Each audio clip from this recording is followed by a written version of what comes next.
வணக்கம் YouTube viewers, நான் Potter. நேற்றைக்கு தாவேக்கால அருண்ராஜ் அப்படிங்கிற ஒரு ஐஆர்எஸ் அதிகாரி அவர் விஆர்எஸ் வாங்கிட்டு தன்னை தாவேக்கால விஜய் முன்னிலையில் இணைச்சிக்கிட்டாரு. அதை பற்றி நேற்றைக்கே ஒரு வீடியோ போட்டிருந்தோம்.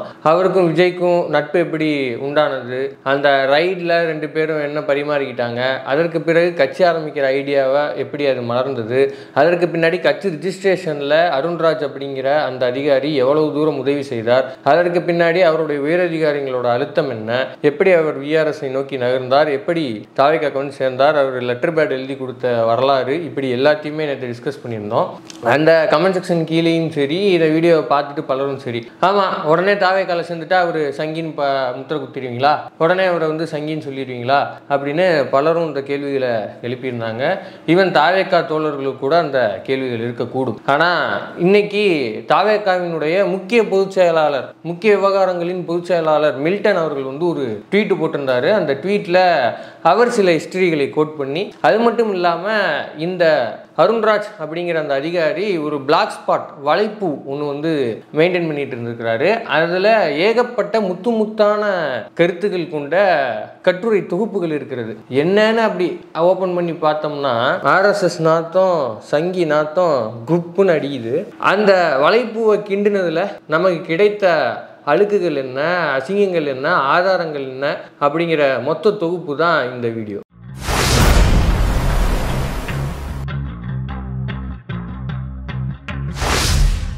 இந்த அருண்ராஜ் அப்படிங்கிற இந்த முன்னாள் ஐஆர்எஸ் அதிகாரி எழுதி மெயின்டைன் செய்து கொண்டிருக்கிற இந்த பிளாகினுடைய பெயர், அந்த வலைப்பூவினுடைய பெயர் அருண்ஜி ஸ்பீக்ஸ்.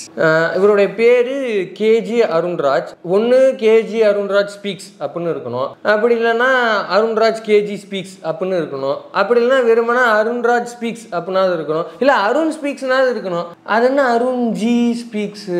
அது சரி, ரைட் விடுங்க, அது அவருடைய விருப்பம், இன்னும் ஒன்று வச்சுட்டு போட்டோம். ஆனால் இந்த சங்கி மென்டாலிட்டின்னு சொல்லுவாங்க இல்லையா, அதாவது மக்கள் நல திட்டங்களுக்கு எதிராக பேசுறது, மக்கள் நல திட்டங்களை கொச்சைப்படுத்தி பேசுறது, மாநிலங்களோட உரிமை, மாநில சுயாட்சி அதுக்கு எதிராக பேசுறது, அதை பேசுகிறவர்களை, அந்த மாநில உரிமைகளுக்காக நிற்கிறவர்களை வந்து கொச்சைப்படுத்தி அவருக்கு எதிராக பேசுவது அப்படின்னு இருக்கு இல்லையா. இந்த ட்ரைட்டுகள் எல்லாமே அப்படியே 10 பொருத்தமும் பக்காவா பச்சத்தும் பொருந்தி போற ஒரு நபராக இவர் இருக்கிறார். இவருடைய பிளாகை நம்ம லேசாக அப்படி கிண்டி பார்த்தோம்னா அப்படியே இதெல்லாமே தெரிகிறது. இதில் குறிப்பிட்டு ஒரு 3-4 கட்டுரைகளை மட்டும் நம்ம அலசி ஆராய போகிறோம். மொத்தமாக நம்ம பேச போகிறது இல்லை. அதிலிருந்தே உங்களுக்கு இந்த நபர் எவ்வளவு அரசியல் ரீதியாக தகுதி வாய்ந்த நபர் அப்படிங்கிறத நீங்கள் தெரிஞ்சு கொள்ளக்கூடும். முதல்ல வந்து 100 நாள் வேலை திட்டத்தை குறித்து ஒரு பிளாகில் எழுதியிருக்கிறாரு. அதில் வழக்கம் போல சங்கிகள் பேசக்கூடிய, நான் தமிழர் ஜோம்பிகள் பேசக்கூடிய, சீமான் பேசக்கூடிய அதே வசனம் தான். இது வந்து மக்களை சோம்பேறி ஆக்குகிறது. இது வந்து மக்களை சோம்பேறி ஆக்குகிறது. எது?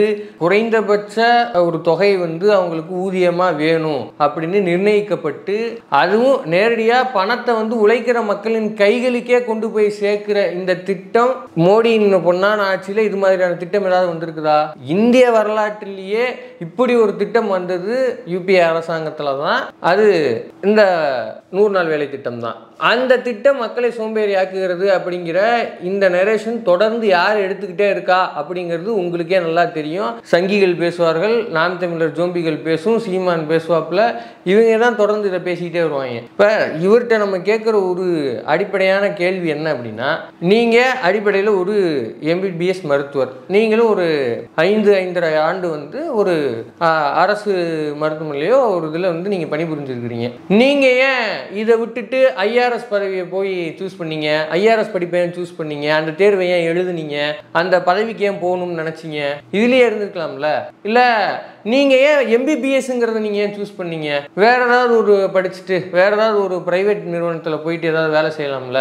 அப்போ உங்களுக்கு புரியுது, ஒரு ஜாப் சேஃப்டி, ஒரு ஜாப் செக்யூரிட்டி, ஒரு ஓடிக்கிட்டே இருக்க தேவையில்ல, ஏதோ ஒரு டார்கெட் நோக்கி நீங்க ஓடிக்கிட்டே இருக்க தேவையில்ல அப்படிங்கிறதெல்லாம் உங்களுக்கு புரியுது.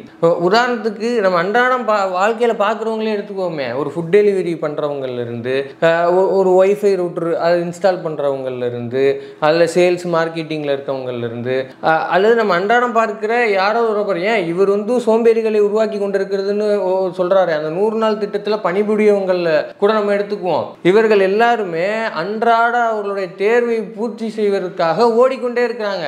ஏதோ ஒரு டார்கெட் நோக்கி ஆஃபீஸில் ஹெச்ஆர்ட்ட திட்டு வாங்குறது அது இதுன்னு எதையோ ஒன்று நோக்கி ஓடிக்கிட்டே இருப்பாங்க. ஓடுனா தான் அவங்களுக்கு வந்து அவர்களுடைய குறைஞ்சபட்சம் அந்த மாத தேவையை வந்து பூர்த்தி செஞ்சுக்கவே முடியும். இவர் மாதிரி லட்சத்தில் சம்பளம் வாங்கிட்டு ஒரு பகுமானத்தில் இருக்கக்கூடிய வாழ்க்கை அவங்களுக்கு இல்லை.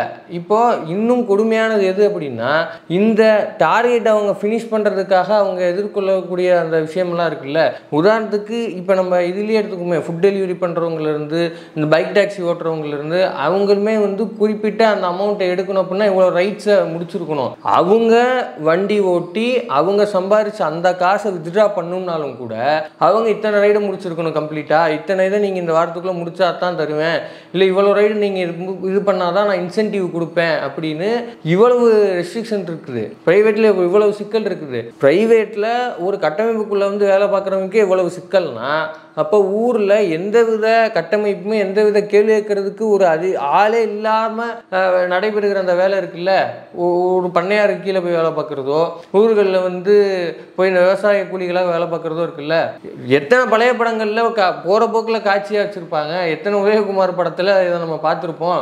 ஒரு விவசாய கூலியாக போகிறவங்க அந்த வேலையும் தாண்டி அவங்க எவ்வளோ தூரம் வந்து சுரண்டப்படுவாங்க, உறிஞ்சப்படுவாங்க அப்படிங்கிற அந்த காட்சிகளை ஏன் ஊர்களில் கிராமங்களில் வசிக்கிறவங்களுக்கு எல்லாமே இது தெரியும். ஸோ இவ்வளவு உழைப்பு சுரண்டல்களை அனுபவிக்கிற, இவ்வளவு ஒடுக்குமுறையை அனுபவிக்கிற அந்த ஒடுக்கப்பட்ட மக்கள் மீது அந்த உழைக்கிற மக்கள் கையில் பணம் வந்து நேரடியாக சென்று சேர்ந்துடக்கூடாது அப்படின்னு எழுதுகிற இந்த நபருக்கு அந்த மக்கள் குறித்து, அந்த ஒடுக்கப்பட்ட மக்கள் குறித்து, அந்த விவசாய கூலிகளாக போய் கஷ்டப்படுற மக்கள் குறித்து என்ன அரசியல் புரிதல் இருக்கும், என்ன அக்கறை இருக்கும்? ஸோ இப்படி எழுதக்கூடிய, இப்படி சிந்திக்கக்கூடிய இந்த நபரை வச்சுட்டு தான் நீங்கள் வந்து சமூக நீதி பாடத்தை வந்து எங்களுக்கு எடுக்கிறீங்களா? இதை வச்சுட்டு தான் நீங்கள் சமூக நீதியை வந்து நிலைநாட்ட போறீங்களா?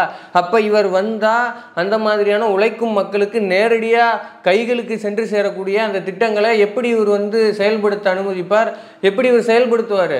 இப்ப ஊரக 100 நாள் வேலை திட்டத்திலேயாவது ஒரு வேலை நடக்குது, இந்த வேலை நடந்ததுக்கு பின்னாடி அவர்களுக்கு குறைந்தபட்ச கூலி வந்து கையில் போய் சேரும். நம்ம கலைஞர் மகளிர் உரிமை தொகை அப்படிங்கிறது ஏற்கனவே அவர்கள் செலுத்துகிற அந்த உழைப்புக்கு அந்த பங்களிப்பை நாம் வந்து மதிக்கும் விதமாக அரசு வந்து 1000 ரூபாய் மாதம் கொடுத்துக்கிட்டு இருக்கு. அப்ப இந்த தொகையை அவர் என்னவா பார்ப்பாரு? இந்த உரிமை தொகையை அவர் என்னவா கன்சிடர் பண்ணுவாரு? இதை அவர் எப்படி செயல்படுத்த விடுவாரு? ஏற்கனவே தொடர்ந்து தாவேகா மேடைகளில் பேசக்கூடிய இன்ஸ்டா இன்ஃப்ளூயன்சர்களோ, யூடியூப் இன்ஃப்ளூயன்சர்களோ, பட்டிமன்ற பேச்சாளர்களோ எல்லாருமே இந்த மக்களுக்கு நேரடியாக கைகளில் சென்று சேரக்கூடிய அந்த பணமாக சென்று செல்லக்கூடிய அந்த திட்டங்களை கொச்சைப்படுத்தியும் அது தேவையா அப்படின்னு நாம் தமிழர் என்ன டோன் எடுப்பாங்களோ, பாஜகவினர் என்ன டோன் எடுப்பாங்களோ அதே டோன்ல தான் தொடர்ந்து பிரச்சாரம் பண்ணிட்டு வராங்க. அப்போ கொள்கை பரப்பு பொதுச் செயலாளராக நியமித்திருக்கக்கூடிய இந்த நபர் முழுக்க மக்கள் நல திட்டங்களுக்கு எதிராக சிந்திக்கக்கூடியவராக, எழுதக்கூடியவராக இருக்கிறாரு. இவரை வச்சுக்கிட்டு ஒருவேளை அது நடக்காது, மஸ்துங்க, இல்லை ஒரு சின்ன கற்பனை அப்படின்னு 2026 ஒருவேளை தாவேகா ஆட்சிக்கு வந்தா எப்படி இந்த மக்கள் நல திட்டங்கள்லாம் செயல்படுத்தும்? உதாரணத்துக்கு சமீபத்தில் ஒரு நியானா நிகழ்ச்சி, அதில் கோபிநாத் அவர்கள் வந்து கேட்குறாரு, எந்த அரசு திட்டங்களை வந்து அரசு நிறுத்தாம கண்டினியூ பண்ணணும், செயல்படுத்தணும்னு நினைக்கிறீங்க அப்படின்னா. அப்போ மாணவர்கள் குறிப்பிட்டு சொல்ற திட்டங்கள் பெரும்பாலும் 21 திமுக ஆட்சி வந்ததுக்கு பின்னாடி அமல்படுத்த அந்த திட்டங்கள், அதுலேயும் குறிப்பாக அந்த திட்டங்களில் பெரும்பாலான திட்டங்களில் மாணவர்களிடம், மக்களிடம் நேரடியாக அவங்களுடைய கைகளுக்கே காசு சென்று சேரக்கூடிய அந்த திட்டங்கள், அது மூலமா அவ்வளவு பலன் கிடைச்சிருக்கிறது. குறிப்பிட்டு சொல்லணும் அப்படின்னா அந்த புதுமை பெண் திட்டம் கல்லூரி மாணவிகளுக்கு நேரடியாக வந்து 1000 ரூபாய் அவங்களுடைய பேங்க் அக்கௌண்ட்டுக்கே போகிறது. இதன் மூலமாக அவங்க பல்வேறு செலவினங்களுக்கு அது வந்து பயன்படுத்திக்க முடியும். அது மட்டும் இல்லாமல் மாணவர்களுக்கு தமிழ் மகன் திட்டம் அவங்களுக்கும் இதே போல் 1000 ரூபாய் போடுறது, அதை இன்னும் வந்து விரிவுபடுத்தியிருந்தாங்க அரசு உதவி பெறும் பள்ளிகளில் படித்தவங்க வரைக்கும். ஏன்னா அதில் அந்த அளவுக்கு இம்பாக்ட் இருந்தது. அந்த திட்டம் மூலமாக பெண்கள் உயர்கல்வியில் சேர்ற அந்த பர்சன்டேஜ் பயங்கரமாக ரைஸ் ஆயிருந்தது. அதை குறித்து நம்மளே பல்வேறு வீடியோவில் கோட் பண்ணி பேசியிருக்கிறோம். இது மட்டும் கிடையாது, பெண்களுக்கு, திருநர் மக்களுக்கு வந்து அறிவிச்சிருக்கிற இந்த விடியல் பயணம், அதன் மூலமாக மாதத்துக்கு 750 800 ரூபா வரைக்கும் அவங்க வந்து சேமிக்க முடியுது. அந்த சேமிக்கிற அந்த அமௌண்ட்டை பெரும்பாலும் கல்விக்கு கல்விக்கு செலவு செய்கிறாங்க அப்படிங்கிற அந்த ஆய்வும் கூட நமக்கு வந்து கிடைச்சிது. இப்படி ஒரு அரசு உங்களுடைய நிதிச்சுமையெல்லாம் நான் ஏற்றுக்கிறேன், நீங்கள் கல்வியில் கவனம் செலுத்துகிற வேலையை மட்டும் பாருங்கள், நீங்கள் படித்தா மட்டும் போதும் அப்படின்னு ஒரு அரசு திட்டங்களை தீட்டி செயல்படுத்திட்டு இருக்குது அப்படின்னா, இந்த மாதிரியான மக்கள் நல திட்டங்கள் குறித்து, சமூக நீதி திட்டங்கள் குறித்து எந்தவித சிந்தனையும் புரிதலும் தெளிவும் இல்லாத ஒரு நபரை கொள்கை பரப்பு செயலாளராக நீங்கள் வந்து கொள்கை பரப்பு பொதுச் செயலாளராக நீங்கள் போடுறீங்கன்னா, உங்கள் கட்சியினுடைய கொள்கை என்ன, உங்கள் கட்சியின் நோக்கம் என்ன, உங்கள் கட்சியின் செயல்பாடு தான் என்ன, உங்கள் கட்சி யாருக்காக தான் செயல்படுது? அப்போ பின்னாடி மாட்டி இருக்கிற பெரியார், காமராஜர், இந்த படம், அம்பேத்கர் படம், இது எல்லாமே வந்து வெறுமன ஒரு கேலண்டர் படம் போன்ற ஒரு படம் தானே. அதெல்லாம் யோசனையே வேண்டாம், கண்டிப்பாக இவர்கள் செயல்படுத்த மாட்டார்கள். ஏன் அப்படின்னா, இந்த மக்கள் நல திட்டங்களுக்கு இந்த ஃப்ரீ பீஸ் அப்படின்னு ஒரு டேர்ம் சொல்லுவாங்க இல்லையா, அந்த டேர்மை குறிப்பிட்டு ஒரு கட்டுரை எழுதுறாரு, தலைப்பில் ஒரு கட்டுரை எழுதுறாரு. அந்த கட்டுரையில் அவர் வந்து ஒரு விஷயத்தை குறிப்பிடுறாரு. இன்டைரக்டாக என்ன சொல்றாருன்னா, அதெல்லாம் செயல்படுத்த வேணாம் அப்படிங்கிறது தான். பட் ஆனால் இந்த திட்டங்களை குறிப்பிட்டு பேசுறப்ப அவர் வந்து ஒரு மேற்கோள் காட்டுறாரு. என்ன அப்படின்னா, இந்த ஃப்ரீ பீஸ், இலவசங்கள் அப்படிங்கிறது மலிவு விலையில் அரிசி கொடுக்குறோம் அப்படிங்கிறதுல ஆரம்பிச்சு இப்போ மிக்சி கிரைண்டர்ல வந்து நிக்குது அப்படின்னு சொல்றாரு. இந்த அரிசி மலிவு விலையில ஏன் கொடுக்குறோம்னு அறிவிச்சாங்க அப்படின்ற அந்த அரசியல் தெளிவு இருந்திருந்தா இவர் இப்படி வந்து நின்றுக்க மாட்டார். ஒரு படி நிச்சயம் 3 படி லட்சியம் அப்படின்னு அண்ணா எதற்கு அறிவிச்சார்? அந்த காலத்தில் எவ்வளவு பஞ்சம் இருந்தது. இப்போ என் வயசு உள்ள ஆட்களோ இல்லை என்னை விட கொஞ்சம் மூத்தவர்களோ பஞ்சத்தை நேரில் பார்த்துருக்கிற அந்த காட்சிகள் இருக்குமா அப்படிங்கிறது தெரியல. பஞ்சம்னா என்னங்கிறத நான் இப்போ என் வயசு உள்ள ஆட்கள்லாம் வந்து புத்தகத்தில் படித்து, இந்த சோசியல் சயின்ஸில் அதில் படித்து நாங்கள் தெரிஞ்சுப்போமே தவிர அந்த மாதிரியான காட்சிகளை அதை வந்து நாங்கள் நேரில் அனுபவிச்சதில்லை. ஆனால் 67 அதற்கு முன்பான காலங்களில் அப்படியான நிலைமை இல்லை இந்தியாவில். அப்போ வந்து இந்த ஐயா படங்கள் போன்ற படத்திலலாம் காட்டுவாங்க கஞ்சி தொட்டி விஷயங்கள். அந்த மாதிரி கஞ்சி தொட்டி வச்சியெல்லாம் பல ஊர்கள் வந்து பிழைச்சிட்டு இருந்தது. அப்படி இருந்த காலகட்டத்தில் தான் அண்ணா வந்து ஒரு படி நிச்சயம் 3 படி லட்சியம் அப்படிங்கெல்லாம் அறிவிக்கிறாரு. அப்போ அதனுடைய தேவை என்ன, அது ஒருத்தருக்கு எவ்வளோ பெரிய இம்பேக்டை வந்து ஒருத்தருடைய வாழ்க்கையில் எவ்வளோ பெரிய இம்பேக்டை கொண்டு போய் சேர்த்துது அப்படிங்கிற புரிதல் இருந்திருந்தா, தெளிவு இருந்திருந்தா இந்த நபர் இப்படி வந்து எழுதுவாரா? இன்னொன்று இதை குறித்து ஜெயரஞ்சன் தோழர் வந்து தெளிவாக சொல்லியிருப்பார். இந்த அரிசியை விலை இல்லாமல் கொண்டு போய் சேர்த்தது மூலமாகவோ, அரிசியை எல்லோருக்கும், உணவை குறிப்பிட்டு எல்லோருக்கும் கொண்டு போய் சேர்த்தது மூலமாகவோ ஒரு மிகப்பெரிய சமூக மாற்றம் இங்கே நிகழ்ந்திருக்குது.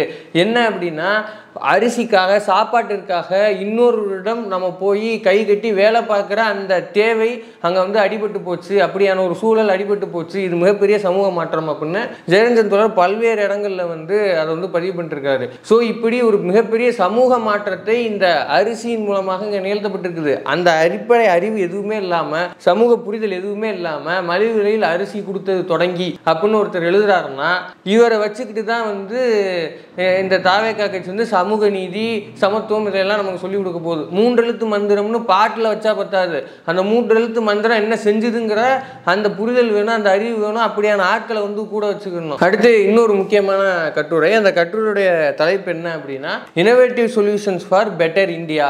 அந்த தலைப்பில் அவர் வந்து என்ன சொல்றாரு அப்படின்னா, பிரசிடென்ஷியல் பவர் வந்து இருக்கணும். எங்கப்பா இருக்கணும் அப்படின்னா, ஒன்றியம் தவிர்த்த ஏனைய இடங்கள் எல்லாம் பிரசிடென்ஷியல் பவர் இருக்கணும். ஒன்றியத்தில் மட்டும் இந்த தேர்ந்தெடுக்கப்பட்ட, மக்களால் தேர்ந்தெடுக்கப்பட்ட தலைமை இருக்கணும் அப்படிங்கிறார். அங்கே மட்டும் ஏன் ராஜா இருக்கணும்? பிரசிடென்ஷியல் பவர் தான் தீர்வு அப்படின்னா அது எல்லா இடத்துக்கும் பண்ண சொல்லுங்க. அதே மேலே மட்டும் ஒன்றியத்தில் மட்டும் மக்கள் தேர்ந்தெடுக்கப்பட்டது, கீழெல்லாம் வந்து பிரசிடென்ஷியல் பவர்.